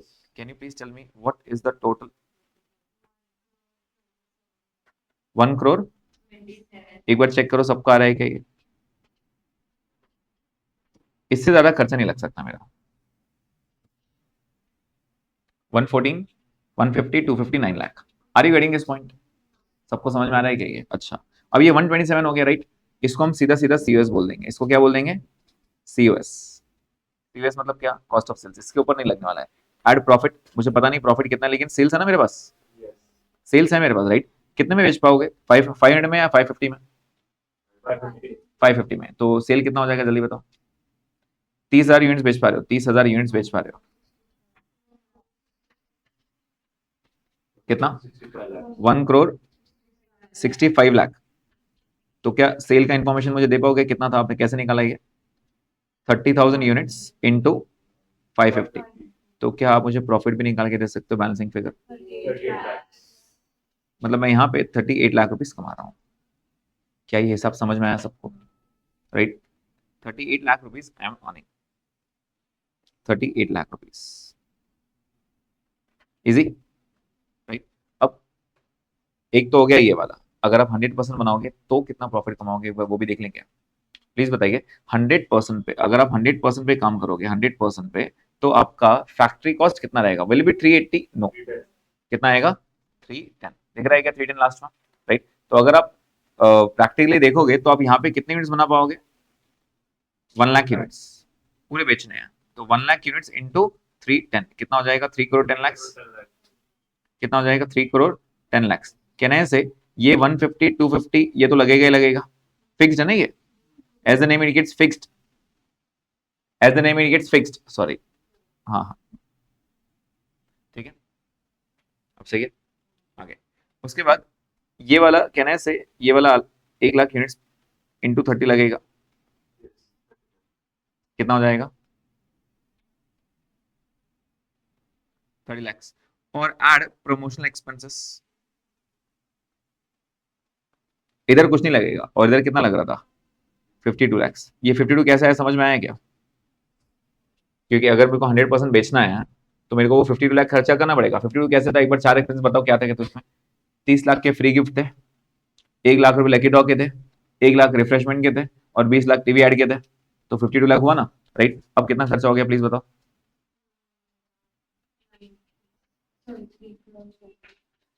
3 करोड़ 96 लाख, एक बार चेक कर लो। अरे 396, ओके। और मेरा सेल कितना हो पाएगा? निकाला था ना मैंने 5 करोड़, तो मेरा प्रॉफिट कितना हो जाएगा? 1 करोड़ 4 लाख। कौन सा अच्छा प्रॉफिट है आपके लिए? पहले मैं 38 लाख ही कमा रहा था, मतलब 52 लाख का एक्स्ट्रा खर्चा करने के बाद भी, रेट कम में बेचने के बाद भी आप प्रॉफिट इतना कमा पा रहे हो। Decision making, right. तो obviously I will go with this ना। मैं 1 लाख यूनिट्स बेच पा रहा हूँ यहाँ पे, रेट भी कम कर दिया ना, 500 में बेच रहा हूँ, पहले 550 में बेच रहा था, अभी 500 बेच रहा हूँ, 52 लाख एक्स्ट्रा खर्चा भी कर रहा हूँ तो भी पहले से ज्यादा कमा रहा हूँ, तो obviously this is beneficial for me. क्या ये पॉइंट क्लियर है सबको? बस इस बार कॉस्ट का फॉर्मेट थोड़ा चेंज हो गया, इतना ही कॉस्ट था। एक वर्किंग नोट लगेगा, वर्किंग नोट किसका लगेगा? ये 52 लाख का। प्रमोशनल एक्सपेंस में चारों लिखना पड़ेंगे, चारों क्या थे मेरे को बताना पड़ेगा। तो एक था आपका रिफ्रेशमेंट था, एक टीवी एड था, राइट। उसके बाद आपके लकी ड्रॉ थे और एक फ्री गिफ्ट थे। समझ में आया? वो चारों के आइटम लिख के 52 लाख का टोटल करके वर्किंग नोट रेफरेंस देके आंसर लिखना पड़ेगा। क्या ये पॉइंट समझ में आ रहा है?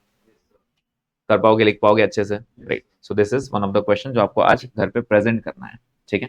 अब एक क्वेश्चन मैं आपके साथ डिस्कस कर रहा हूँ, एक क्वेश्चन, और आपको उस टाइप के 2 क्वेश्चन आज होमवर्क करना है, ठीक है। Basically the question is big, 0 पे फोकस करना, ठीक है। क्वेश्चन नंबर है 15 के, एक बार साइज देख लो, यहाँ से स्टार्ट हो रहा है और यहाँ एंड हो रहा है, ठीक है। एक लगभग 1.5 पेज का है, बट इसका सिर्फ वर्किंग नोट पे गेम चलेगा। सब कुछ है इसके अंदर, सब कुछ है, सब कुछ मतलब क्या? Direct material, direct labour, direct expenses, उसके बाद प्राइम कॉस्ट आ गया, फैक्ट्री ओवरहेड्स भी है, फिर क्या आएगा? Gross factory cost, opening WIP, closing WIP, net factory cost, net के बाद 5 खर्चे। 5 खर्चे कौन सा? Admin related production, primary packing, R&D, sale of quality control और लेस सेल ऑफ स्क्रैप, सब कुछ है इसके अंदर, ठीक है। क्या मिलेगा उसके बाद? COP, add opening FG less closing FG, क्या मिलेगा? COGS, एड एडमिन जनरल, उसके बाद एड सेलिंग डिस्ट्रीब्यूशन, क्या मिलेगा? COS, add profit will give you sales. सब कुछ है यहाँ पे। एक बार मैं रीड करूंगा यहाँ पे और मैं आपके साथ मार्किंग कर रहा हूँ सिर्फ, ठीक है। आप लोग मेरे साथ एक बार ट्राई करें क्या क्या आएगा, सिर्फ मुझे बता जाओ कौन से हेड में आएगा। Raw material purchased, raw material consume, समझ में आ रहा है? नेक्स्ट एक बार अमाउंट बताओ कि कितना है लास्ट में? रॉ मटेरियल परचेस का अमाउंट कितना है? 10 करोड़, ठीक है। हाँ, धमाल याद आ जाएगा। Anyways, GST paid on above purchase 18%, eligible for input tax credit. क्या बोल रहा है वो? एलिजिबल फॉर ITC, मतलब अपने का अपना कॉस्ट नहीं है, तो ये अपने काम का नहीं है, ये कॉस्ट में नहीं डाल देना। अगर सोचो आपने ये GST ऐड कर दिया रॉ मटेरियल कंज्यूम में, पहला आइटम गलत है, पूरा कॉस्ट शीट गलत है, मतलब इतनी मेहनत कुछ काम नहीं आएंगे आपके। समझ में आ रहा है? नेक्स्ट, फ्रेट इनवर्ट्स कहाँ पे आता है? Freight inwards raw material consume में। Wages paid to factory workers, जो वेजेस में पे करते हैं उसको हम बोलते हैं direct wages. Contribution towards PF and ESIS, ये भी अपन वेजेस में ही देते हैं, तो ये भी direct wages. Production bonus to factory workers, ये भी कहाँ आएगा? Direct wages. अब बच्चे यहाँ पे ना फैक्ट्री पढ़ के इसको फैक्ट्री वर्कर्स में डाल देता है। मैंने ऊपर आपको लिस्ट बताया था अपने 2 दिन पहले इस पर डिस्कस। डायरेक्ट वेजेस में 3 पॉइंट्स आते हैं, कौन से? एक तो अपन जो वेजेस पे करते हैं उनको, राइट। दूसरा उनको जो बोनस देंगे, जो PF कंट्रीब्यूशन रहेगा, वो भी सब यहीं पे आएगा, राइट। आगे royalty, royalty is a direct expense, तो ये डायरेक्ट एक्सपेंस का पार्ट है। पावर एंड फ्यूल, ये भी आपके लिए क्या रहेगा, डायरेक्ट एक्सपेंस। आगे amount paid for purchase of moulds and patterns, moulds and patterns, लेकिन एक स्पेशल पॉइंट है उसके अंदर, आगे क्या उसने बोला है, life is equal to 2 years, तो 1 साल का खर्चा आएगा, ये 2 साल में बांटा जाएगा ना, तो इस कॉस्ट शीट में 1 साल का आएगा, तो 1 साल का कितना लोगे बेटा, 896 बोल रहा है वो, तो आप लोगे 448। समझ में आ रहा है क्या, लाइफ 2 साल बोला है ना, तो अब 1 साल का जो खर्चा है वही लोगे ना, अगर ये 4 साल बोला तो हम डिवाइड बाय 4 करके लिखते हैं। इज द पॉइंट क्लियर है एवरीवन? ओके, उसके बाद job charges to job workers, ये भी आपके लिए डायरेक्ट एक्सपेंस है, ये भी आपके लिए क्या है, डायरेक्ट एक्सपेंस है, ठीक है। Stores and spheres consumed, factory overheads. Next depreciation, अब अलग अलग डेप्रिसिएशन है, एक बार अच्छे से देखना। फैक्ट्री बिल्डिंग का कहां पे आएगा, फैक्ट्री ओवरहेड्स। ऑफिस बिल्डिंग का कहां पे आएगा, एडमिन जनरल, राइट। उसके बाद प्लांट एंड मशीनरी का कहां पे आएगा, फैक्ट्री ओवरहेड्स। ये पॉइंट ऐसे ही कंटिन्यूएशन में, depreciation on delivery, selling and distribution. C बहुत से खर्चे हैं जो आपको पता है, अब आपको करना क्या है, वो क्वेश्चन थोड़ा बड़ा है, तो working note working note working note working note में लिखते जाना सिर्फ, और बाद में लास्ट में आराम से टोल करना, ठीक है। So you just have to be careful कि क्या क्या अमाउंट्स हैं। उसके बाद salary paid to supervisor, factory overheads, factory में काम करता है सुपरवाइजर। नेक्स्ट रिपेयर्स, रिपेयर्स किसके लिए दिया, एक बार चेक कर लो, प्लांट के लिए दिया, तो फैक्ट्री। सेल्स ऑफिस बिल्डिंग के लिए दिया, तो सेलिंग एंड डिस्ट्रीब्यूशन, क्योंकि वर्ड इज सेल्स। उसके बाद vehicles used by directors, directors क्या करते हैं, वो एडमिन रहते हैं, तो ये एडमिन जनरल में आएगा। समझ में आ रहा है ये, तो हम इजीली बाइफरकेट कर पा रहे हैं। नेक्स्ट उसके बाद इंश्योरेंस प्रीमियम, इंश्योरेंस हम जब पे करते हैं it is always overheads, right, for plant, factory building, factory overhead. Stock of raw material, ये भी फैक्ट्री ओवरहेड्स, क्योंकि रॉ मटेरियल हम फैक्ट्री में रखते हैं ना, राइट। फिनिश गुड्स के बाद वो वेयरहाउसिंग में जाता है, लेकिन जब तक वो रॉ मटेरियल है WIP, तब तक तो वो फैक्ट्री के अंदर रहेगा, जब तक प्रोडक्शन होकर बाहर नहीं जाएगा, राइट। तो ये सब कहाँ के आएंगे, इंश्योरेंस। तो आपके फैक्ट्री ओवरहेड्स का वर्किंग नोट बढ़ते जा रहा है, you can not right insurance तीनों एक साथ ऐड करके, अलग अलग लिखना पड़ेगा आपको, राइट। उसके बाद expenses for quality control after NFC, salary paid to quality control, again ये भी वही है आफ्टर एनएफसी, बराबर है क्या, मतलब क्वालिटी कंट्रोल के दो आ गए अलग अलग, तो दो अलग अलग लिख दो। अब आपके माइंड में आएगा सर क्वालिटी कंट्रोल एक लिखेंगे क्या, नहीं, दो अलग अलग लिखना ना। क्वालिटी कंट्रोल में 2 पार्ट लिखना, मतलब क्वालिटी कंट्रोल लिखो तो वर्किंग नोट चलेगा, या फिर क्वालिटी कंट्रोल में 2 पार्ट लिख दो, कोई प्रॉब्लम नहीं है। आगे R&D, ये भी कहाँ आएगा, after NFC. Expenses paid for pollution control, pollution कहाँ पे होता है, फैक्ट्री में, तो ये फैक्ट्री ओवरहेड्स का पार्ट है। आपको समझ में आ रहा है, सब ऊपर नीचे दिए हैं, तो बस अगर आपने एक बार भी ऐसा सोचा सर मैं पूरे फैक्ट्री ओवरहेड एक साथ लिखूंगा पहले, तो गए आप, एक आधा आइटम छूटेगा ही छूटेगा, इसलिए कभी चेन नहीं तोड़ना, लाइन से नीचे उतरो, एक भी आइटम स्किप नहीं करना, ठीक है। उसके बाद एक्सपेंसेस पेड फॉर एडमिन, उसने क्लियर बोल दिया एडमिन ऑफ फैक्ट्री, तो एडमिन रिलेटेड टू प्रोडक्शन। समझ में आ रहा है क्या, एडमिन रिलेटेड टू प्रोडक्शन, समझ में आ रहा है सबको ये। नेक्स्ट उसके बाद salary paid to functional managers, manager मतलब ये सब एडमिन वाले ही हैं, लेकिन एडमिन वाले कौन से, प्रोडक्शन बोला है, तो एडमिन रिलेटेड टू प्रोडक्शन, क्योंकि सी मैनेजर है ना, तो मैनेजर कभी फैक्ट्री वाला नहीं आएगा, मैनेजर हमेशा एडमिन वाला पार्ट रहेगा, ऑफिस वाला, राइट। लेकिन ऑफिस वाला भी कौन सा, तो चेक करना पड़ेगा, प्रोडक्शन है तो admin. Finance and accounts, account जो संभालता है तो वो जनरल हो गया। सेल्स वाला जो संभालता है सेलिंग डिस्ट्रीब्यूशन, समझ में आ रहा है। तो एक ही इसमें 3 अलग अलग पार्ट्स है, तो यहाँ पे वेरी केयरफुल कौन सा पार्ट है। Next salary paid to general manager, general manager तो ऑफिस में बैठा है, तो एडमिन जनरल। पैकिंग, पैकिंग 2 है, प्राइमरी भी है और रीडिस्ट्रीब्यूशन भी है, तो प्राइमरी कहाँ जाएगा, आफ्टर एनएफसी, और सेकेंडरी कहाँ जाएगा, समझ में आ रहा है क्या।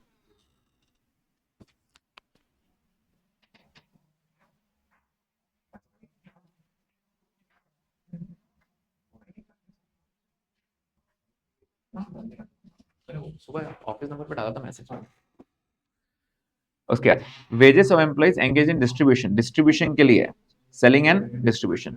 Fees paid to auditors, auditor office में काम करेंगे, एडमिन जनरल।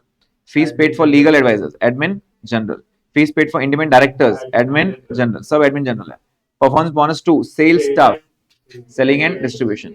एक भी item लगा क्या जो नहीं आ रहा है अपने को, सब आ रहा है, सिर्फ क्वेश्चन बड़ा है, राइट। उसके बाद value of stock of material, opening भी दिया है, ओपनिंग दिया है, ओपनिंग दिया है, क्लोजिंग दिया है, क्लोजिंग दिया है, क्लोजिंग दिया है। आपको याद है ना कहाँ आता है, रॉ मटेरियल कंज्यूम वाला ओपनिंग में आएगा, WIP आएगा, नीचे और एक आइटम है, लास्ट आइटम है amount realise by selling scrap during manufacturing process, ये कहाँ आता है, आफ्टर एनएफसी।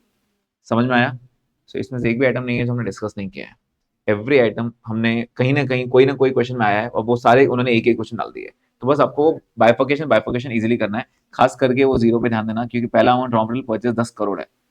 सोचो अभी रॉ मटेरियल कंज्यूम करोड़ में आया ना, तो प्राइम कॉस्ट फैक्ट्री ओवरहेड सब सब कॉर्ड में आएगा, तो जीरो संभालना, नहीं तो वो जीरो में ही गड़बड़ करोगे आप, ठीक है। जीरो फ्री में नहीं डालना, और जीरो की मतलब ऐसे कंजूसी भी नहीं करना कि एक आधा जीरो गायब कर दो, ठीक है। तो 15th वाला क्वेश्चन है, एंड 16th लगभग वैसे ही क्वेश्चन है, उससे 2-4 आइटम कम ही है, ज्यादा नहीं है। मतलब 16 वाला जो है ना वो एक ही पेज में खत्म कर दिया मैंने, सेम आइटम से। 15 वाला जो है 1.5 पेज का है, वो थोड़ा ज्यादा है। 16 उससे 2-4 आइटम मैंने कम कर दिया, थोड़ा बख्श दिया आपको, राइट। तो 16 में अपन सिर्फ ये प्रैक्टिस क्वेश्चन है, ठीक है, सिर्फ प्रैक्टिस क्वेश्चन है, तो प्लीज मेक श्योर कि आप आराम से कर रहे हैं, ठीक है। So it is 15th and 16th आपका आज का होमवर्क। इसमें कोई नया आइटम तो नहीं, इसमें कोई नया आइटम नहीं है, कोई भी नया आइटम नहीं है, राइट। सो यस, आइडियली कल जो भी नए नए क्वेश्चंस हैं अभी मेरे पास, तो वो सारे अपन क्वेश्चंस कर लेंगे। So basically I have question number 19 जो हमको ट्राई करना है, ठीक है। वी हैव AQB4 जो एकदम मतलब बोलेंगे ना कॉस्ट शीट से थोड़ा एकदम हटके ही है, वो हटके। जब क्वेश्चन पढ़ेंगे तब आप भी बोलेंगे सर ये क्या है, तो अपन कल पढ़ेंगे उसको, राइट। 19 एंड AQB4 अपना आज का रहेगा। एक बार AQB2 देख लेता हूँ क्या है आपके लिए।